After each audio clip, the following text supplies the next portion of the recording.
So picture this, it's Libya in the 1970s. Under the watchful eye of a brutal dictatorship, a child's world is an incredibly fragile thing. Today, we're going to dive into how that world shatters in Hisham Matar's incredible novel, In the Country of Men.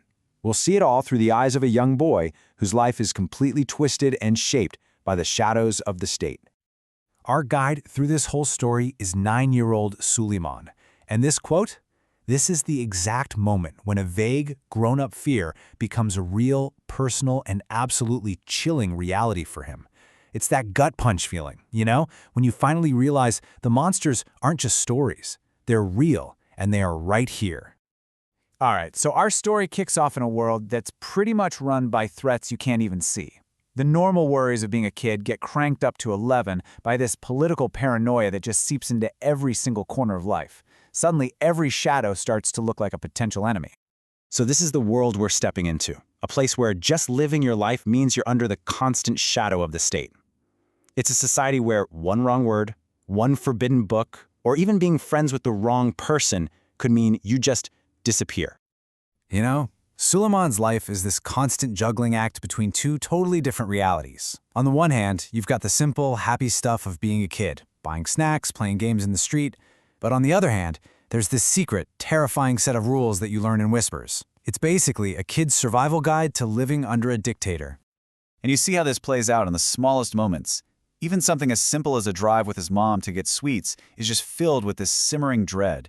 That feeling of always being watched becomes the constant hum underneath his entire childhood. But here's the thing, this fear doesn't just stay in the background. It's not going to stay a shadow for long. It's about to become very real, very concrete, and brutally violent. And not for some stranger, but for someone right at the heart of Suleiman's world.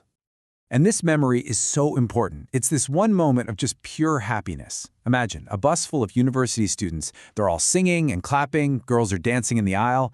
It's this bright, vibrant picture of life, which makes what happens next even more tragic. Even on that happy trip, there's this ominous moment.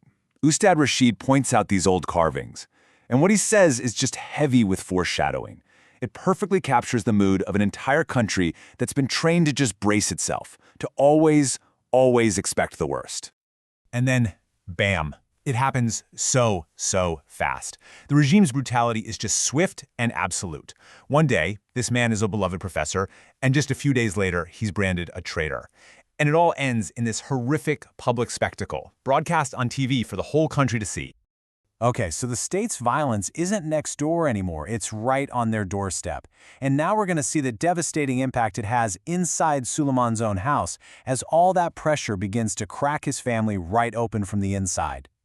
Suleiman's mother, his protector, his rock, she just starts to crumble under the fear for her husband's safety.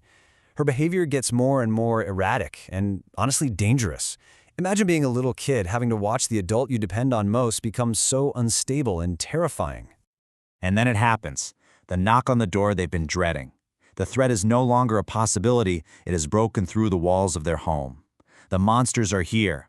They're asking for his father, and the family is thrown into this frantic race against time.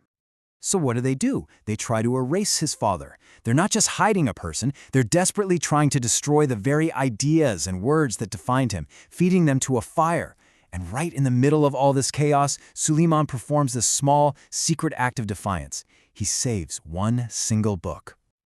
This is where things get really complicated for Suleiman. In this terrifying atmosphere, he's forced to make these impossible moral choices. And his own words spoken out of fear and confusion, well, they're about to take on a terrifying, deadly weight. So remember Karim, his best friend? His dad has just been publicly executed. Everyone is treating him like an outcast, and he goes to Suleiman. He's grieving, he's alone, and he's just looking for some kind of solidarity from the one person he thought he could count on. But instead of comfort, Suleiman chooses betrayal. Because he wants to fit in with the other boys who are taunting Karim, he just parrots the state's propaganda. He repeats the word traitor. It's an absolutely devastating moment that just shatters their friendship completely. And it doesn't even end there. It happens again. He's on a confusing phone call, and he doesn't know the line is tapped. He's being manipulated by our regime agent. He's just a scared kid, describing what he sees, innocent details like green shutters and a red towel on a clothesline. And with those simple words, he has no idea he's just handed another life over to the state. So how does a child live with that? How do you carry that kind of weight? These betrayals, born out of pure fear, they leave these deep, inescapable scars. The trauma from this time is going to define the entire rest of Suleiman's life. Eventually, his father does come home, but it's not the same man who left. The man he tried so hard to protect is returned to them completely broken, physically and psychologically, by torture. What Suleiman sees is just horrific. And with those words from his mother, the family fortress, that idea of home being a safe place, it is completely crumbled. The house is no longer a sanctuary. It's a place filled with shame and pain and the horror of what the state has done. The damage is just irreparable. So, what can they possibly do to protect him now? They make an impossible choice. They decide the only way to save their son is to cut him off completely from his family and from his country. They send him on a trip to save his future, but in doing so, they have to erase his past. Years later, as an adult, this is how he describes his life. This profound loss.